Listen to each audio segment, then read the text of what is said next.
Mi hermano casi mata a mi hijo de 7 años dándole cigarrillos sabiendo que tiene asma.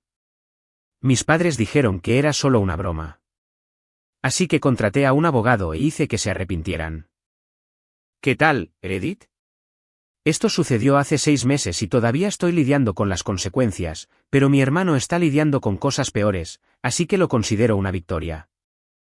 Yo, hombre de 35 años, tengo un hijo de 7 años, Eli. El niño tiene asma desde que tenía 4. No del tipo O, le silba un poco el pecho cuando corre. Asma de verdad.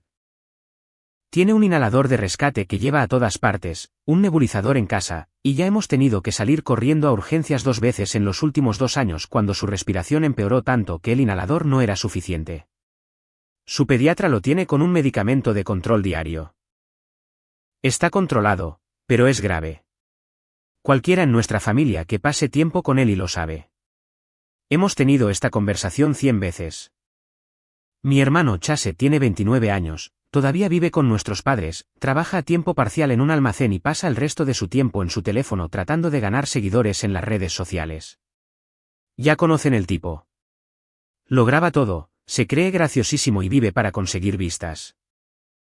Habla de las tasas de interacción y el tiempo de visualización como si fueran métricas que importan en la vida real. Siempre ha sido el niño mimado. Yo soy el hermano mayor que se mudó, se casó, tuvo un hijo y compró una casa en los suburbios. Chase es el divertido que nunca maduró, y a mis padres eso les parece encantador. El problema con Chase es que nunca ha enfrentado consecuencias reales por nada. Hace 2 años, hizo una broma en una fiesta de cumpleaños familiar.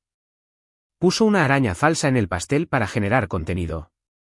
El niño del cumpleaños se asustó tanto que tiró todo el pastel de la mesa. Chase siguió grabando. Cuando los padres lo confrontaron, mi tía los obligó a disculparse con Chase por haberlo avergonzado en un evento familiar. Yo lidié con eso manteniendo mi distancia y no dejándolo a solas con él y por largos periodos. Mi esposa Paige y yo habíamos estado hablando de esta dinámica durante años. Ella lo veía claramente, pero él seguía siendo mi hermano y mis padres seguían siendo mis padres. Así que seguíamos asistiendo a las reuniones familiares, manteníamos la fiesta en paz y nos asegurábamos de que el inhalador de Eli siempre estuviera al alcance cuando estábamos en su casa. Avancemos rápido hasta ese sábado de septiembre. Paige y yo teníamos todo el día planeado. Hacer mandados, comprar cosas para la casa, tal vez almorzar sin que un niño de 7 años nos pidiera nuggets de pollo cada 5 minutos. Mi mamá había llamado a principios de la semana preguntando si Eli podía ir a pasar la tarde a su casa. Dijo que lo extrañaban y que querían pasar tiempo de abuelos con él. Pregunté si Chase iba a estar ahí. Me dijo que no, así que acepté. Dejamos a Eli cerca del mediodía. Llevaba su mochila con su inhalador, su Nintendo Switch y un jugo. El protocolo estándar. Mi mamá lo abrazó y dijo que se iban a divertir muchísimo. Mi papá estaba en el garaje arreglando algo. Paige y yo fuimos primero a la ferretería, pasamos 1 hora mirando muestras de pintura para la habitación de Eli. Luego almorzamos en un lugar de sándwiches que nunca podemos probar porque Eli solo come como 4 cosas. Pasamos rápido por el supermercado. Cosas normales de un sábado. Revisé mi teléfono un par de veces.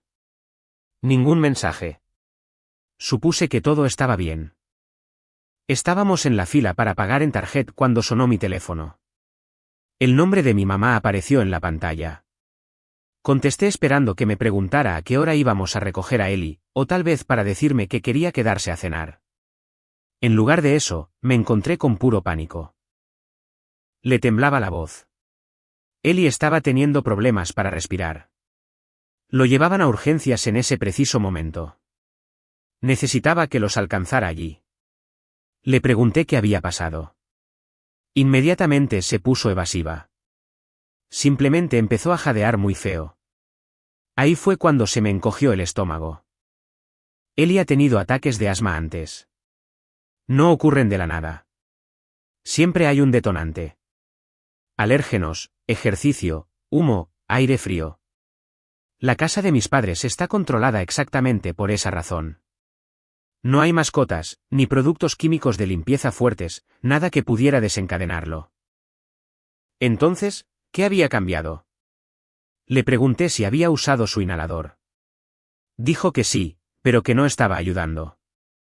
Se le quebró la voz. Dijo que estaban llegando a urgencias en ese momento y colgó.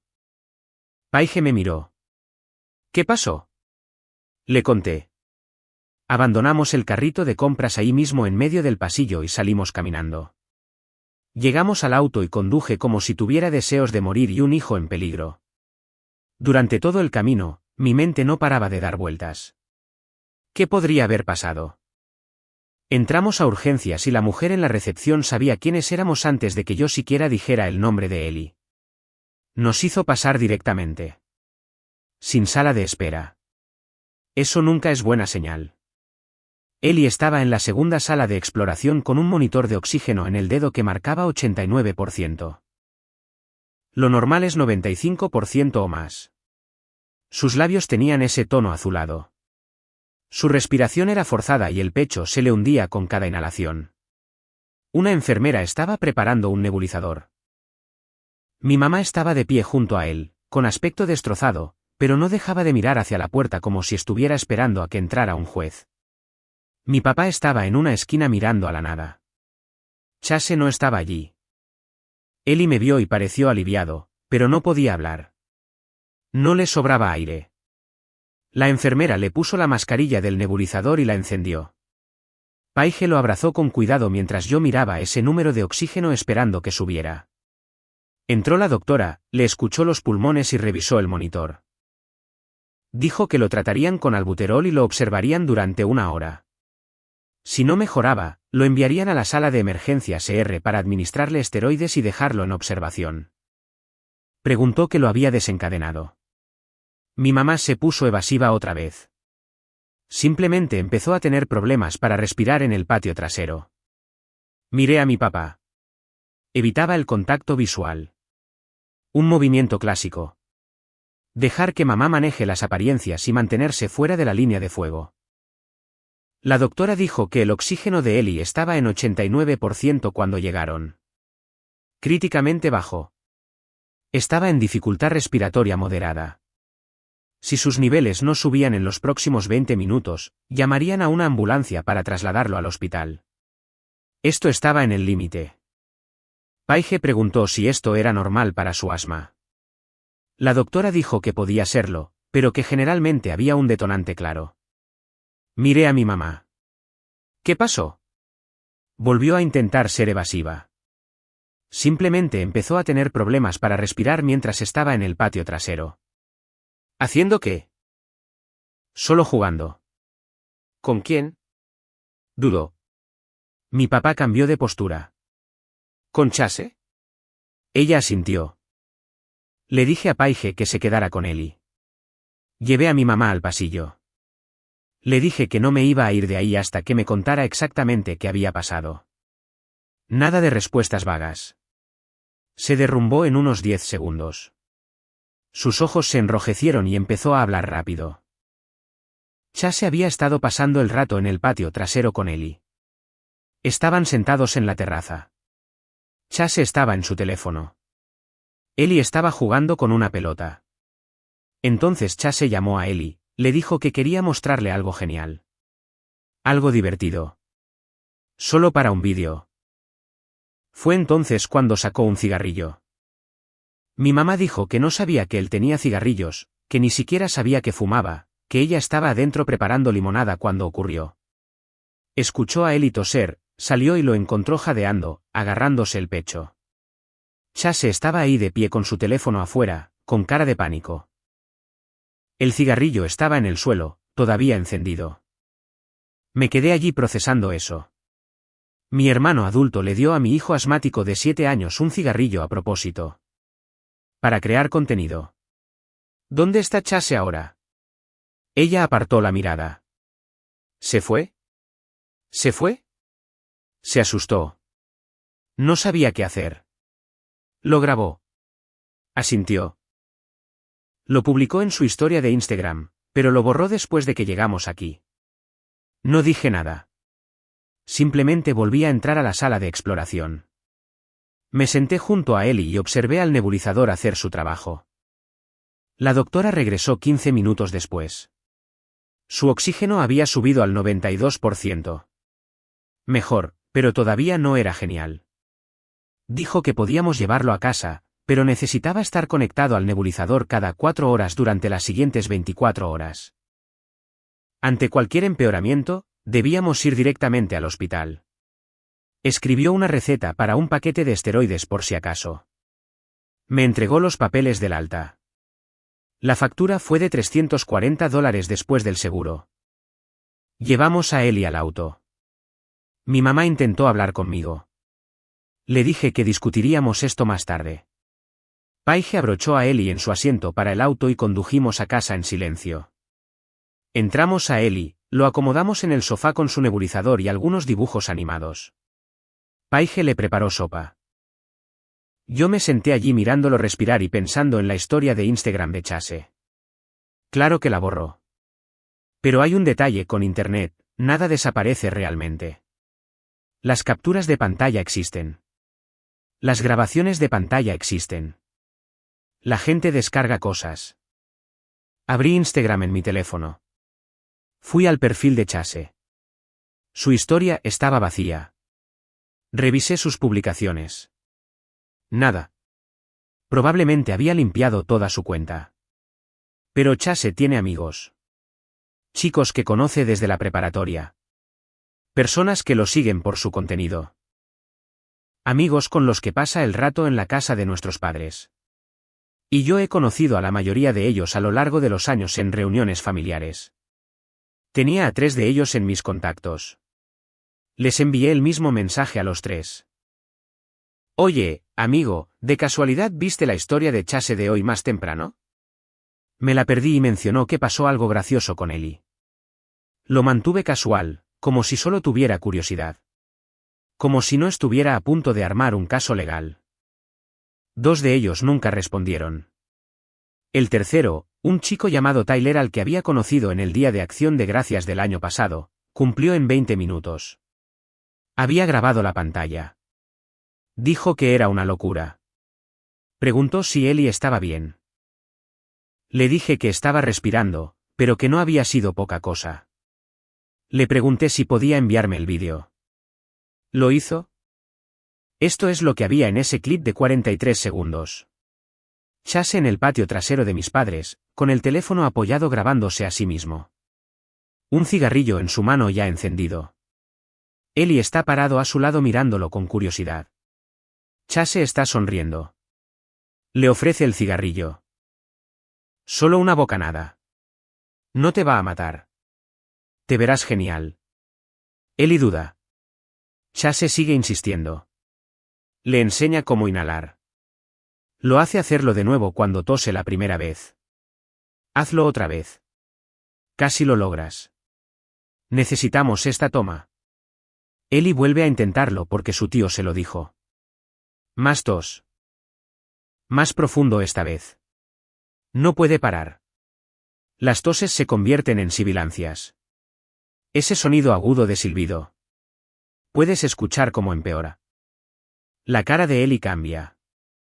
Pasa de confundido a aterrorizado en 3 segundos. Su mano va a su pecho. Deja caer el cigarrillo. Chase deja de reírse. Amigo, ¿estás bien? El silbido de Ellie se hace más fuerte. Ahora está en pánico. No puede hablar. Solo ese terrible jadeo y respiraciones cortas.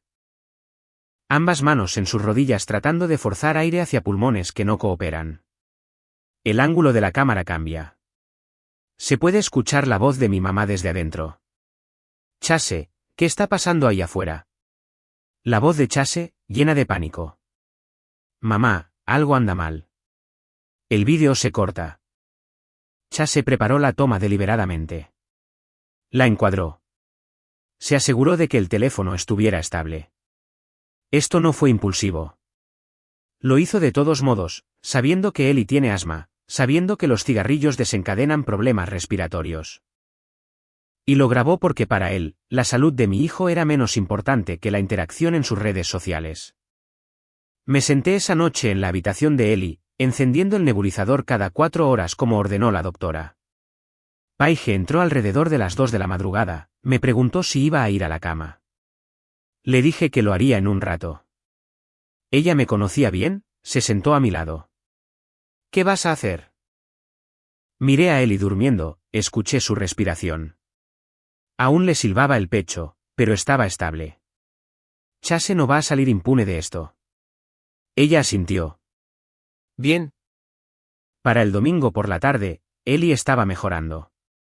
Seguía con el horario del nebulizador, seguía con sibilancias, pero su color era mejor y ya no le costaba tanto respirar. Paige se encargó de la mayor parte de sus cuidados mientras yo me quedaba cerca, solo observándolo respirar con más facilidad. Entonces mis padres aparecieron sin avisar, tocaron a la puerta como si fueran los dueños del lugar. Supuse que venían a ver cómo estaba Ellie, tal vez a traer algo de comida, a preguntar cómo seguía, y a actuar realmente como abuelos por una vez. Entraron, apenas miraron hacia la habitación de Ellie, y se sentaron a la mesa de la cocina. Mi papá entrelazó las manos. Mi mamá me miró con esa expresión que he visto toda mi vida, esa que dice, seamos razonables con esto. Papá me soltó el discurso de Chase se siente terrible. Mamá fue directo al la familia maneja esto internamente. No discutí. Me levanté, agarré mi laptop, abrí el vídeo y giré la pantalla hacia ellos. ¿Miren esto? Mi papá se puso del color del papel de impresora a la mitad del vídeo. Mi mamá empezó a llorar antes de que terminara. Cuando el sonido de los jadeos llegó al audio, ninguno de los dos se movió. Entonces mamá lo intentó. Él no sabía que iba a ser tan malo. Vi cómo reescribía la realidad en tiempo real. Le dio un cigarrillo a un niño con asma. ¿Qué creyó que iba a pasar? Solo intentaba ser gracioso. Ya sabes cómo es Chase. No piensa bien las cosas. Tiene 29 años. No pensar bien las cosas, ya no es una excusa.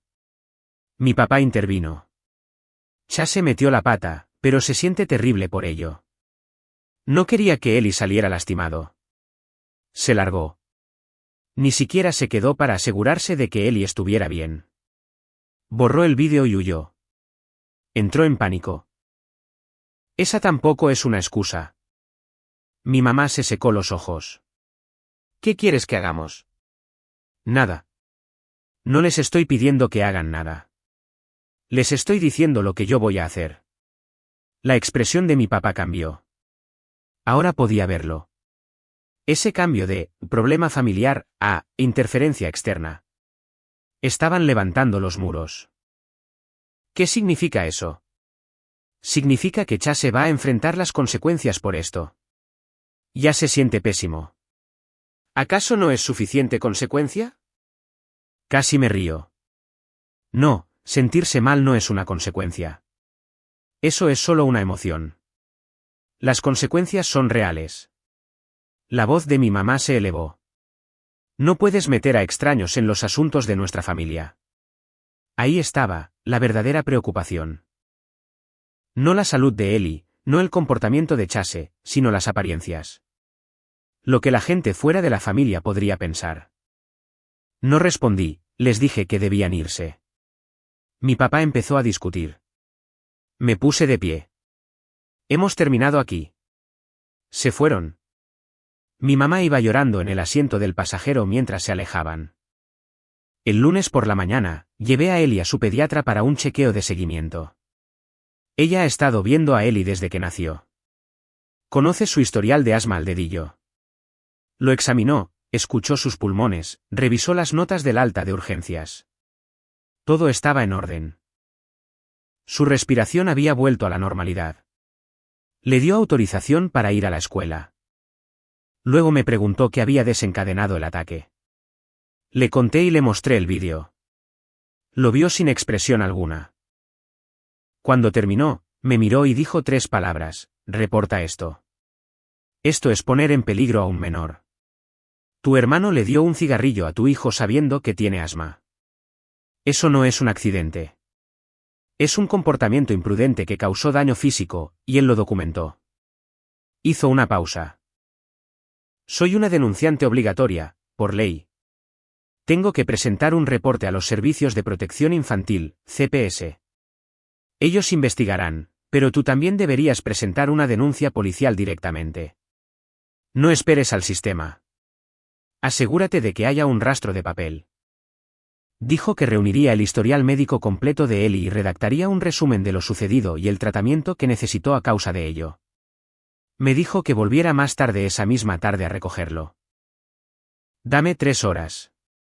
Tendré todo listo. Diagnósticos, medicamentos, visitas a emergencias, planes de tratamiento, todo. Y hoy mismo presento mi reporte a CPS. Esto no es opcional para mí. Le di las gracias y le pregunté si CPS también nos investigaría a nosotros, a Paige y a mí, ya que Ellie estaba a nuestro cuidado cuando ocurrió. Ella asintió. Probablemente, pero le consiguieron atención médica inmediata y están documentando todo. Eso es ser padres responsables de manual. Estarán bien. Llevé a Ellie a la escuela. Luego fui a casa y empecé a hacer listas. Volví al consultorio de la pediatra a las 3 de la tarde. La recepcionista me entregó un sobre manila. Adentro estaba todo lo que prometió: 3 páginas de registros médicos, un resumen del incidente escrito a máquina, historial de medicamentos, todo firmado y fechado. Pasé 3 horas investigando abogados civiles y de lesiones personales en el área. Encontré uno que se especializaba exactamente en este tipo de casos. Lo llamé y conseguí una cita para el miércoles. Paige llegó del trabajo, vio la carpeta en la mesa de la cocina y simplemente asintió. ¿De verdad vas a hacer esto? Sí. Chase se va a volver loco. Chase debió haber pensado en eso antes de darle un cigarrillo a nuestro hijo. Tus padres se van a poner histéricos. Ya lo hicieron. Me apretó el hombro. Bien. El miércoles por la mañana, entré a la oficina del abogado con mi carpeta. Un bufete pequeño, con buenas reseñas. Le mostré el vídeo. Lo vio 2 veces, tomó notas, revisó los registros médicos. Tienes un caso sólido, tanto penal como civil. Me dijo que primero presentara una denuncia policial. Que ellos se encargaran de los cargos por peligro imprudente y abuso infantil. Luego presentaríamos la demanda civil por los costos médicos y los daños. Nadie quiere que esto llegue a un tribunal abierto. Chase llegaría a un acuerdo. Le pagué $500 en el acto. El jueves por la tarde, entré a la estación de policía con mi carpeta.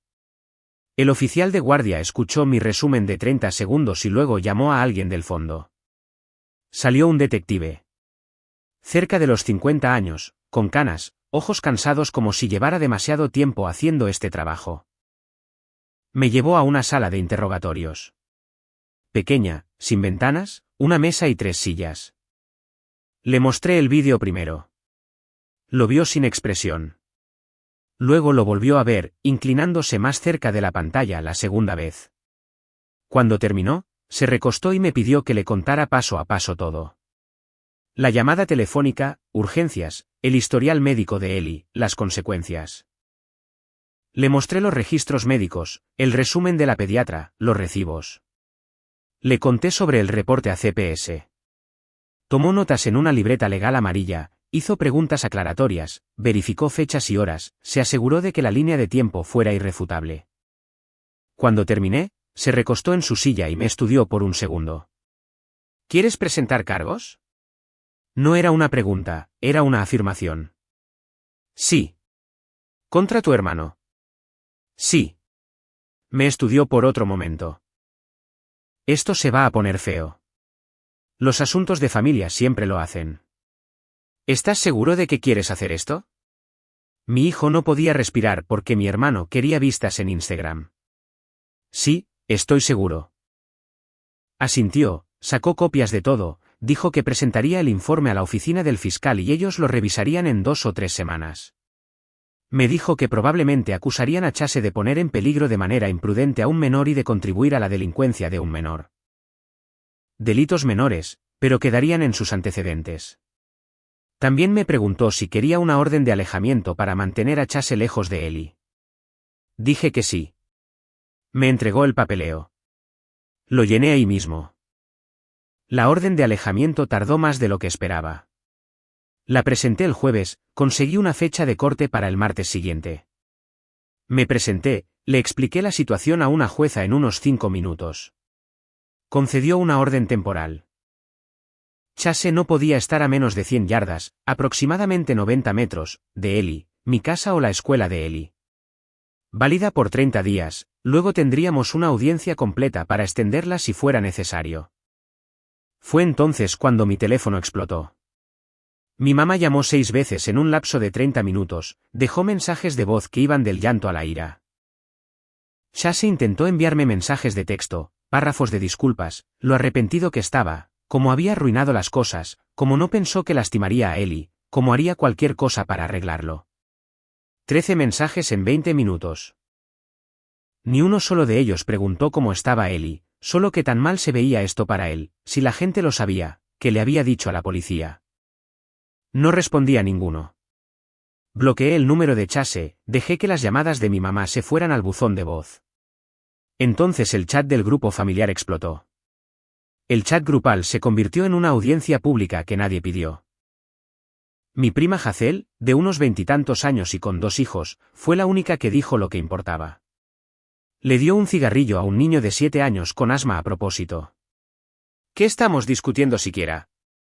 La silenciaron rápido. Mi tío envió un mensaje directo. Tu madre está devastada. Chase es un desastre. Retira los cargos. Sé una persona madura. Respondí, Chase lo destruyó cuando le dio un cigarrillo a mi hijo y se alejó cuando dejó de respirar. Me estoy asegurando de que haya consecuencias. Me llamó vengativo. Lo bloqueé, salí del chat grupal y bloqueé a la mitad de la familia.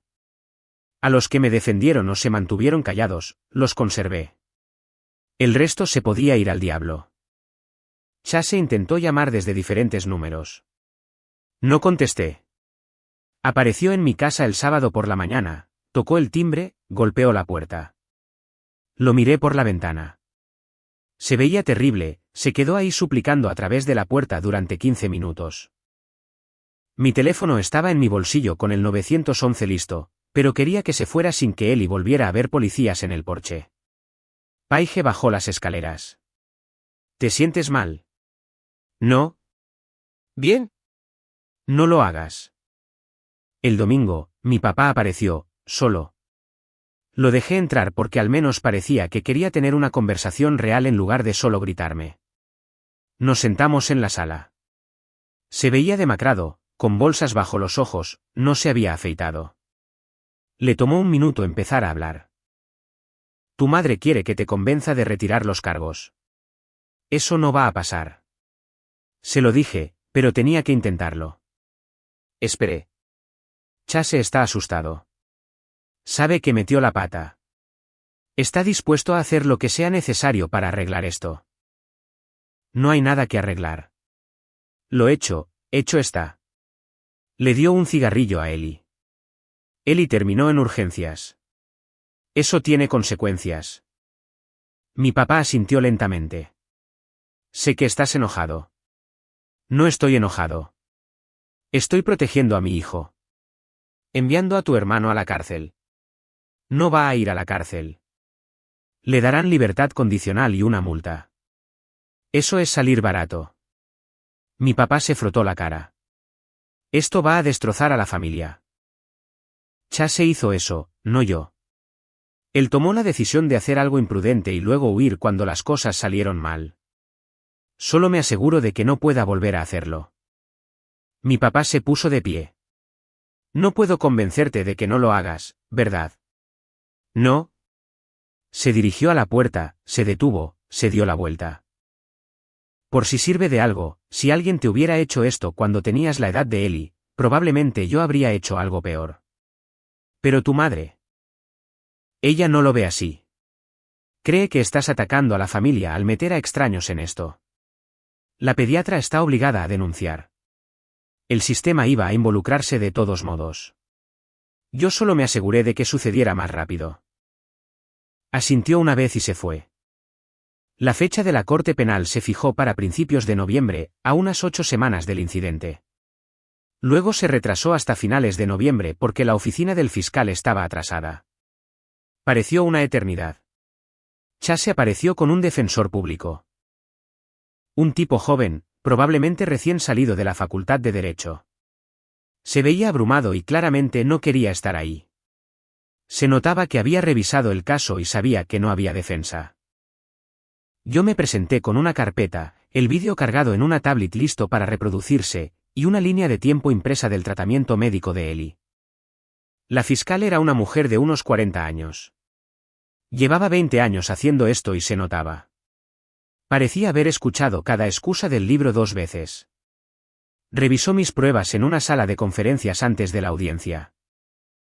Vio el vídeo, leyó los registros médicos, hizo preguntas sobre el patrón de comportamiento de Chase, si había estado cerca de Ellie antes, si sabía sobre el asma, si esto estaba documentado. Respondía todo.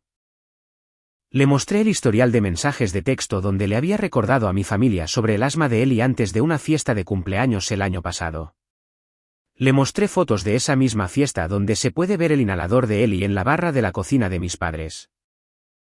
Le mostré los registros de recetas que se remontaban a 3 años. Asintió lentamente. Esto ni siquiera se acerca a un área gris. Él lo sabía. Lo hizo de todos modos. Lo grabó. Luego huyó de la escena cuando la víctima entró en peligro. Lo voy a acusar de poner en peligro de forma imprudente a un menor. Estaba considerando agregar la contribución a la delincuencia. Pero la ley es complicada en ese punto. El cargo de poner en peligro se va a mantener independientemente. Entramos. La sala del tribunal era pequeña. Casos de delitos menores, no los grandes tribunales penales. Unos 15 asientos para observadores. Mis padres estaban allí, en primera fila. Mi mamá parecía no haber dormido en una semana. La mandíbula de mi papá estaba tan tensa que pensé que se rompería un diente. Algunos amigos de Chase llenaban otra fila, pero notablemente no todos ellos. Los chicos que solían comentar en todas sus publicaciones estaban conspicuamente ausentes. Se debió haber corrido la voz sobre la orden de alejamiento. Nadie quiere problemas de libertad condicional en su puerta. Algunos miembros de mi familia extendida que querían ver cómo terminaba esto se sentaron dispersos en la parte de atrás. El juez era un hombre de unos 60 años. Es fiscal, duro con los casos de peligro para menores, no tenía paciencia para las excusas. Perfecto.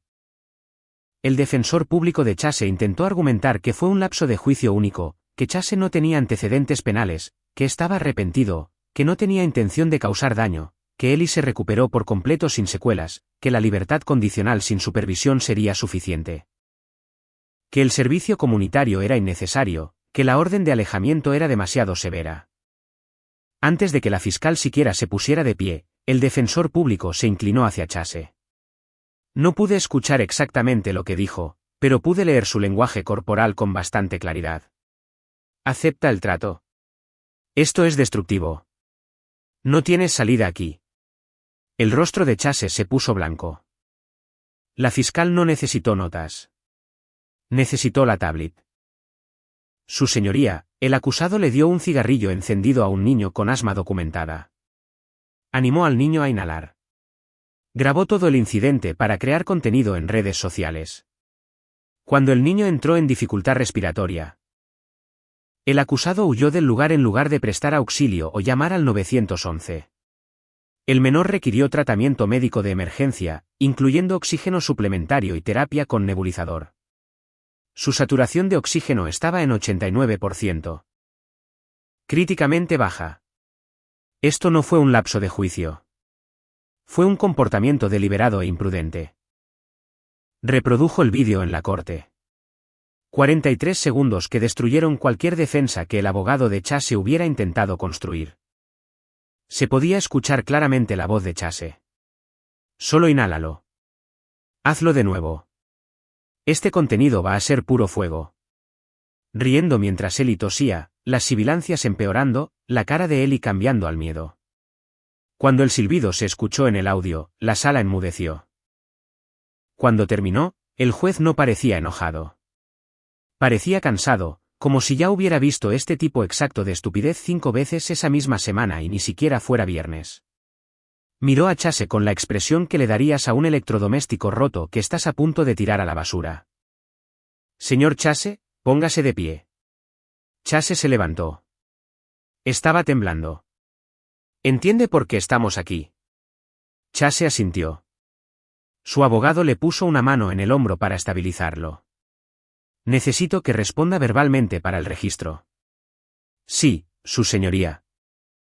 ¿Entiende que lo que hizo constituye poner en peligro a un menor de forma imprudente? Sí, al 100%, su señoría. ¿Tiene algo que decir antes de que lo sentencie? El abogado de Chase intentó hablar. El juez lo cortó con una mirada. Le pregunté a su cliente, abogado, no a usted. Chase tartamudeó algo acerca de que nunca fue su intención que Eli saliera lastimado, acerca de querer enmendarlo, sobre cómo fue el mayor error de su vida. Se le quebró la voz. Probablemente era genuino. No importaba. El juez parecía aburrido, ni asqueado, ni enojado, solo aburrido. Como si Chase fuera el quinto tipo esa semana en estar ahí parado con el mismo discurso y las mismas excusas. Usted le dio un cigarrillo a un niño de 7 años con problemas respiratorios documentados. Lo grabó. Se rió de ello. Luego se fue cuando ese niño no podía respirar. ¿Es eso correcto? Chase asintió. Necesito una respuesta verbal. Sí, su señoría. El juez le preguntó a Chase cómo se declaraba. Su abogado dijo sin oposición, no lo contenderé. Una jugada inteligente. Impugnarlo habría empeorado todo. La sentencia llegó un mes después. Diferente fecha, misma sala, mismo juez. Al parecer el calendario de la corte estaba lleno y tuvieron que posponerlo 2 veces. 18 meses de libertad condicional, 100 horas de servicio comunitario, clases obligatorias para padres y sobre seguridad infantil, y la restitución por los gastos médicos de Eli. $340 por urgencias más los costos de seguimiento y recetas.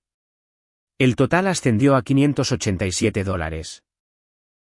La orden de alejamiento se mantuvo vigente durante el periodo de libertad condicional. Chase no podría acercarse a Eli hasta que completara su sentencia y aprobara una evaluación.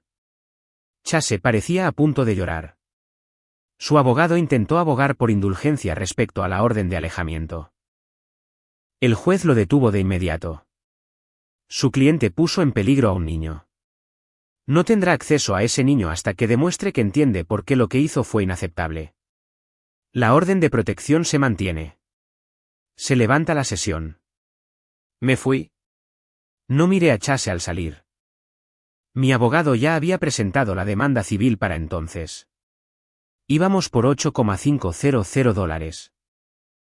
$587 en costos médicos directos, $500 en honorarios de consulta del abogado, $1,200 por mis salarios perdidos por faltar al trabajo 3 días lidiando con este desastre, $1,200 por los salarios perdidos de Paige, y $5,013 en daños generales por lo que pasó Eli.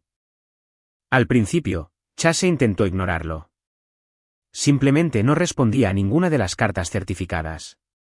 Entonces mi abogado envió una carta explicando que si Chase no respondía en 10 días, solicitaríamos un fallo por incomparecencia y el monto total sería pagadero de inmediato. De repente, Chase consiguió un abogado. Algún tipo que probablemente pagaron mis padres ya que Chase no podía permitírselo con el sueldo de un almacén. Su abogado se puso en contacto para negociar.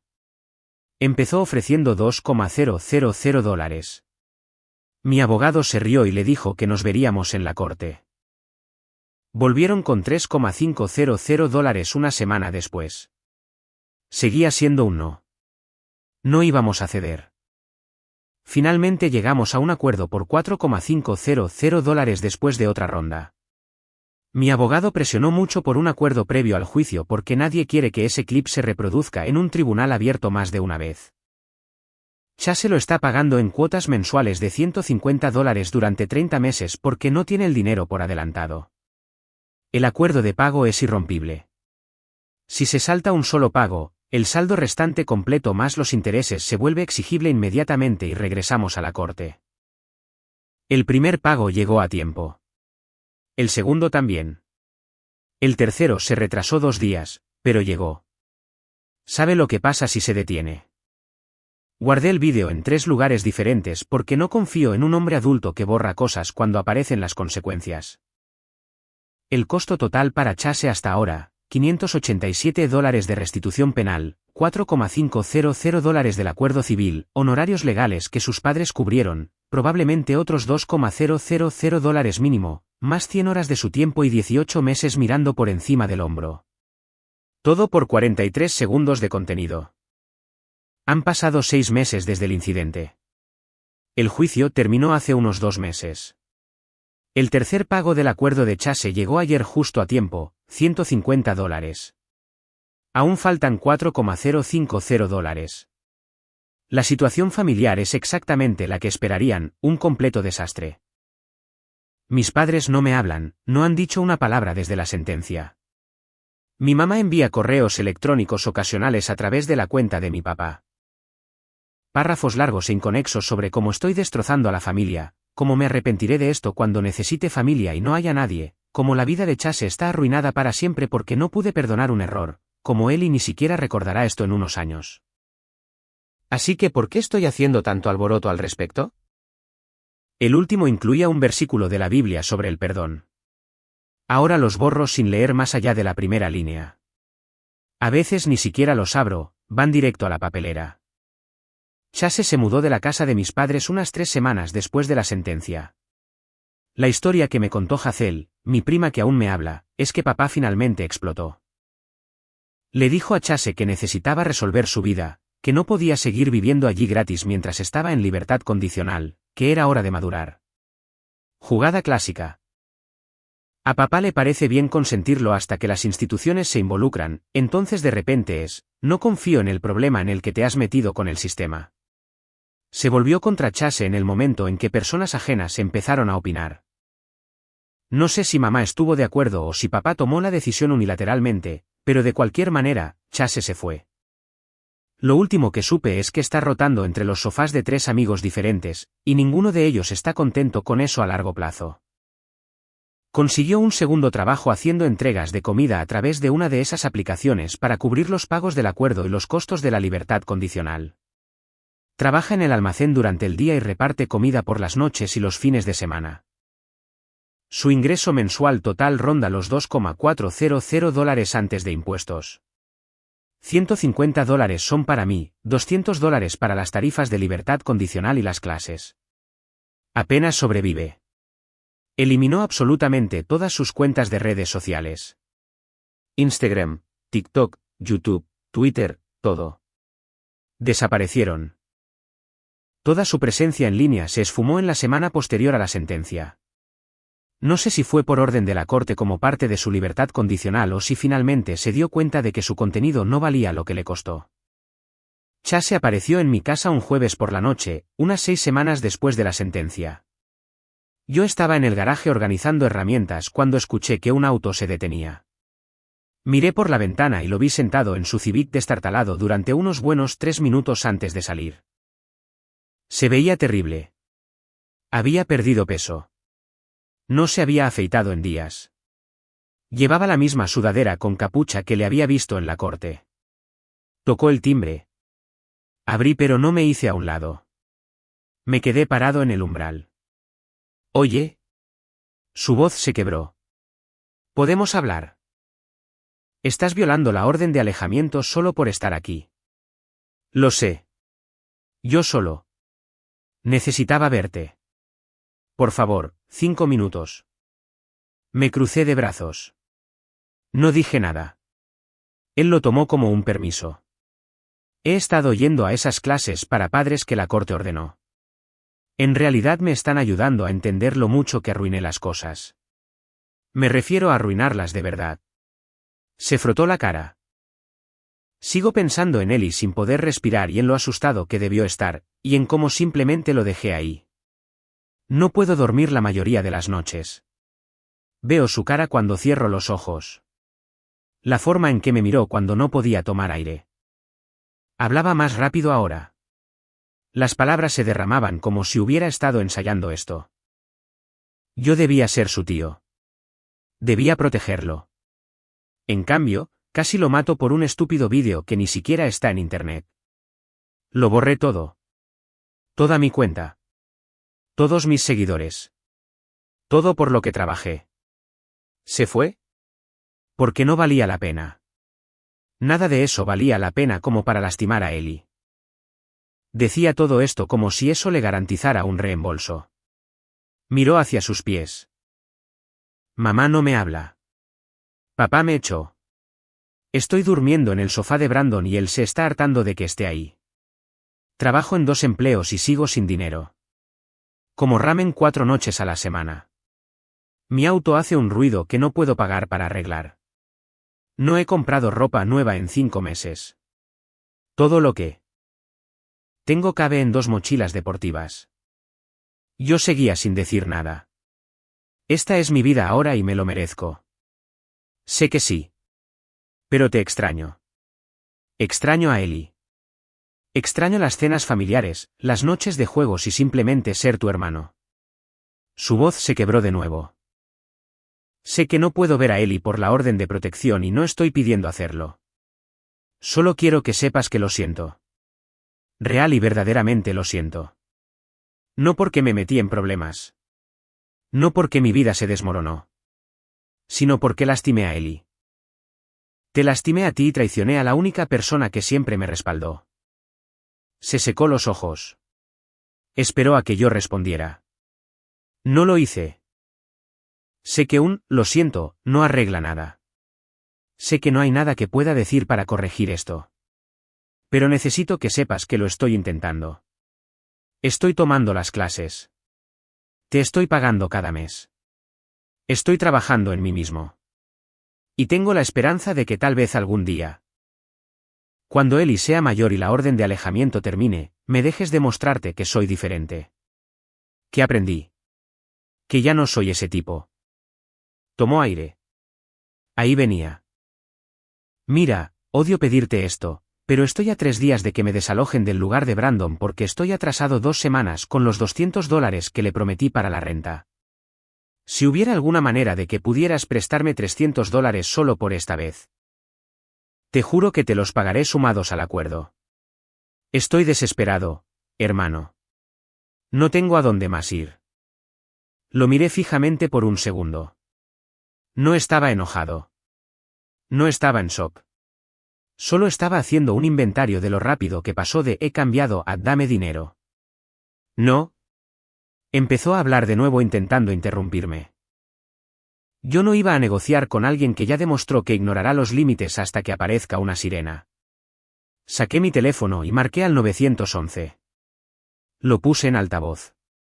Tengo a alguien en mi puerta principal violando una orden de alejamiento. Se le pidió que se fuera y se negó. Chase retrocedió como si la llamada misma tuviera manos. La operadora me pidió mi dirección. Se la di. Chase ya estaba en su auto. Tenía las manos levantadas como si eso de alguna manera pudiera deshacer la llamada. Los oficiales van en camino. La persona sigue en su propiedad. Se está yendo ahora. Chase estaba en su auto. Entró. Se quedó allí mirándome a través del parabrisas como si yo fuera a cambiar de opinión. Como si fuera a hacerle una seña para que volviera y a decirle a la operadora que había sido un error. No me moví.